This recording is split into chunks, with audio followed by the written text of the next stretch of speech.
था, इसलिए वहां विकास नहीं पहुंचा था।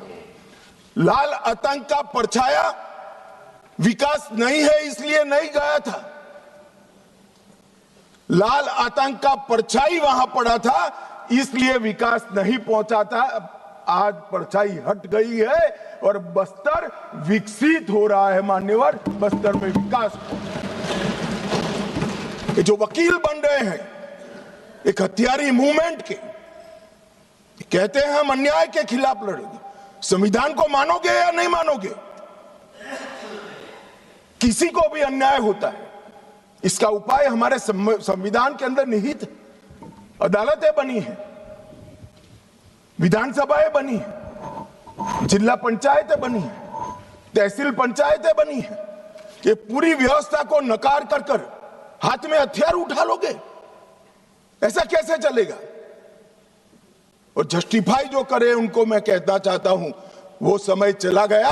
ये नरेंद्र मोदी की सरकार है, जो हथियार उठाएगा उसको हिसाब चुकाना पड़ेगा। इस तरह से नहीं चलेगा। सरकार संवेदनशील है, सभी समस्याओं को सुनना चाहती है, निराकरण भी चाहती है।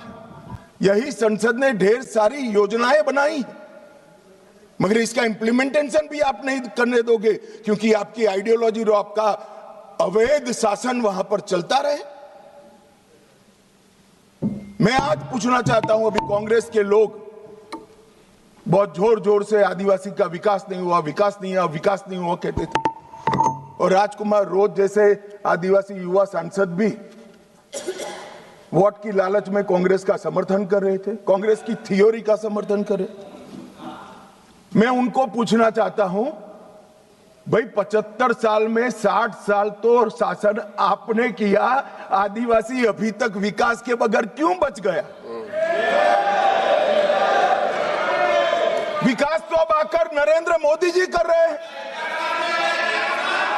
60 साल तक उसको घर नहीं दिया, उसको पानी नहीं दिया, इसके लिए स्कूल नहीं बनी, मोबाइल टावर नहीं पहुंचने दिए, बैंक की फैसिलिटी नहीं पहुंचने दी, और अब आप हिसाब मांग रहे हो। अरे भाई, जग थोड़ा तो अपने गिरेबान में झांक कर देखो कि दोषी कौन है। मान्यवर, मैं पूरा बताऊंगा। मान्यवर, 12 राज्य, छत्तीसगढ़, तेलंगाना, आंध्र प्रदेश, ओडिशा, महाराष्ट्र, मध्य प्रदेश, झारखंड, बिहार, बंगाल, केरल, कर्नाटक का कुछ हिस्सा और उत्तर प्रदेश के 3 जिले, ये पूरा रेड कॉरिडोर बनाकर रखा है और वहां कानून का शासन समाप्त कर। 12 करोड़ लोग गरीबी के अंदर सालों तक जीते रहे, किसी ने चिंता नहीं की। हजारों युवाओं की मृत्यु हुई। एक एनजीओ की अगर मान ले तो इधर और साइड से 20,000 युवा मारे गए। कई पूरा जीवन दिव्यांग बन गए, अपाहिज बन गए, नर्क का जीवन जी रहे हैं और उनके तक विकास भी नहीं पहुंचा। मान्यवर, कौन जिम्मेदार है इसके लिए?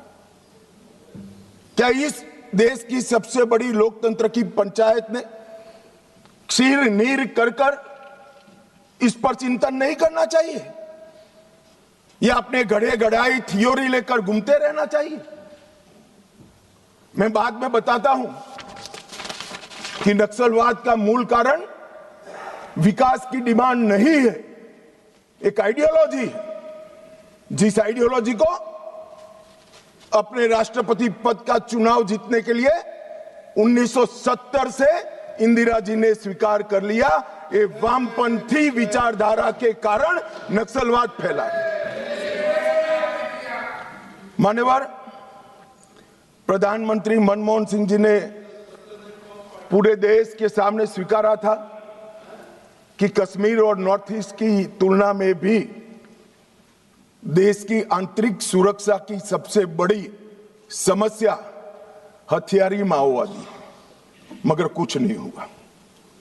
मान्यवर, 2014 में परिवर्तन हुआ और मोदी जी के शासन के अंदर कई सारी वर्षों पुरानी समस्या का निराकरण हुआ। धारा 370 हट गई, 35A हट गई, राम जन्मभूमि पर भव्य मंदिर बन चुका है, जीएसटी इस देश में आज वास्तविकता बनकर रहा है, सीएए का कानून आ गया है, विधायी मंडलों में मातृशक्ति को 33% आरक्षण दिया गया है। कई सारे बड़े काम जो आजादी के वक्त से इस देश की जनता चाहती थी कि कभी ना कभी हो, वो सारे काम नरेंद्र मोदी जी के 12 साल में हुए और अब ये नक्सलवाद से मुक्त भारत की रचना भी नरेंद्र मोदी जी के शासन के अंदर ही हो रही है। ये 12 साल एक प्रकार के देश के लिए बहुत शुभंकर साबित हुए। देश को गरीबी से मुक्ति दिलाने के लिए, देश के युवाओं के लिए नई शिक्षा पद्धति लाने के लिए, देश की आंतरिक और बाह्य सुरक्षा को सुनिश्चित करने के लिए, इस देश के मूलों से न जुड़ी हुई पॉलिसियों को दरकिनार करने के लिए ये 12 साल में बहुत कुछ हुआ है। मगर मैं मानता हूं, अगर कोई पॉलिटिकल साइंस का विद्यार्थी इसका रेटिंग करना चाहेगा कि ये सारी चीजों से सबसे बड़ा फायदा किस फैसले और किस सिद्धि से हुआ है, तो निसंकोच वो पॉलिटिकल साइंस का विद्यार्थी नक्सल मुक्त भारत को नंबर 1 पर रखने से जरा भी नहीं। मान्यवर,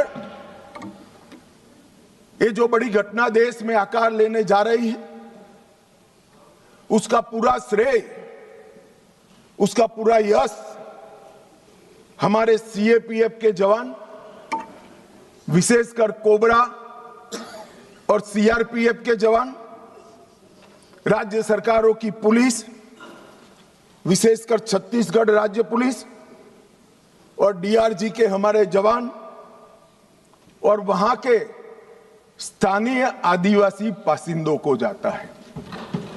अगर उनका सहयोग ना होता तो दुनिया में कई रिकॉर्ड है। बड़े बड़े तानाशाह जब जनता साथ नहीं देती है तो डूम हिलाकर भागे हैं। मगर यहां पर आज वामपंथी उग्रवाद समाप्त होने जा रहा है, इसमें जनता का भी बड़ा साथ है। और आज मैं फिर से एक बार इस चर्चा की शुरुआत में जो हजारों युवा मारे गए, जो सिक्योरिटी फोर्सेस के जवान शहीद हो गए, जिन्होंने अपना सर्वस्व इस देश की आंतरिक सुरक्षा के लिए बलिदान कर दिया, वो सभी को मन पूर्वक पूरे सदन की ओर से विनम्र श्रद्धांजलि देकर उसको एक्नॉलेज करना चाहता हूं। मान्यवर, ये जो विचारधारा है, इसका विकास से कोई लेन देन नहीं, विकास के मांग से भी कोई लेन देन नहीं। ये विचारधारा कौन सी है? क्या है माओवादी विचारधारा? इसका ध्रुव वाक्य क्या है? जब हम आजाद हुए, हमने कहा सत्यमेव जयते, सत्य का हमेशा विजय होता है। इनका ध्रुव वाक्य क्या है?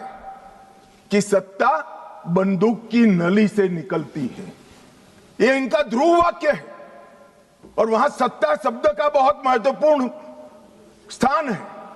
ये विकास के लिए नहीं है, अपने आइडियोलॉजी के अस्तित्व के लिए है, अपने आइडियोलॉजी के विजय के लिए है। और आइडियोलॉजी को भोले भाले आदिवासियों में स्प्रेड कर सत्ता हासिल करने के लिए। यहां कोई विकास की बात नहीं है। इनका लोकतंत्र पर कोई विश्वास नहीं है। यहां ढेर सारे लोग, मैं नाम देना नहीं चाहता, मैं सुन रहा था, 3 घंटे से कह रहे हैं कि अन्याय है तो अन्याय के खिलाफ लड़ रहे हैं। भाई, लड़ने का तरीका क्या है? हम अंग्रेजों के शासन में नहीं लड़ रहे हैं। कुछ लोगों ने भगत सिंह जी और बिरसा मुंडा से कंपैरिजन कर दिया। क्या हिमाकत कर रहे हैं? शहीद भगत सिंह और बिरसा मुंडा, भगवान बिरसा मुंडा जो अंग्रेजों के सामने लड़े, वो संविधान तोड़कर हाथ में हथियार लेकर निर्दोषों की हत्या करने वालों लोगों के साथ आप इसका कंपैरिजन कर रहे हैं? मान्यवर, राजनीतिक स्वार्थ से ऐसे विषयों में ऊपर उठ जाना चाहिए। यही विचारधारा कहती है दीर्घकालीन युद्ध ही हमारी विचारधारा को फैला सकता है। उनको अपनों का भी खून बहाने से कोई परहेज नहीं। और उनके आदर्श देखिए साहब, 10,000 साल के हमारे उपलब्ध इतिहास में कितने आइडियल आदर्श पुरुष, स्त्री, युवा हुए, एक बहुत बड़ा लिस्ट बन सकता है। इन्होंने तिलका मांझी को अपना आइडियल नहीं समझा, भगवान बिरसा मुंडा, भगत सिंह जी या सुभाष बाबू को अपना आइडियल नहीं समझा। इन्होंने आदर्श किसको कहा? माओ को कहा, चीन का। ये आदर्श तय करने में भी फॉरेन से इंपोर्ट करते हैं। मान्यवर, बस्तर का सिलेक्शन क्यों हुआ? एक कार्यक्रम था भारत मंडपम में, बस्तर क्षेत्र से जो अच्छी शिक्षा दीक्षा प्राप्त करे थे ऐसे युवाओं के साथ मेरा इंटरेक्शन था। तो मेरे नाश्ते के टेबल पर एक बच्ची बैठी थी।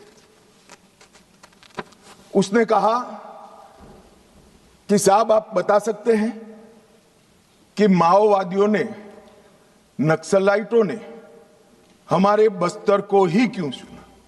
मान्यवर, इस विषय को मैं जरा डिटेल बताना चाहता हूं। हम सब जानते हैं कि सन 47 में जब हम आजाद हुए, संसाधन बहुत कम थे। एक लंबी गुलामी के कालखंड को समाप्त कर हम आजाद हुए थे। देश के अंदर विकास का नामो निशान नहीं था। दशकों तक, लगभग 2 सदी तक इस देश को गुलामी में लूटा गया। जब नया राज्य बना तो राज्य की पहुंच कुछ क्षेत्रों में सीमित रह गई थी ही नहीं, बढ़ानी थी। ये तो समय जाते जाते बढ़ेगी। और मान्यवर,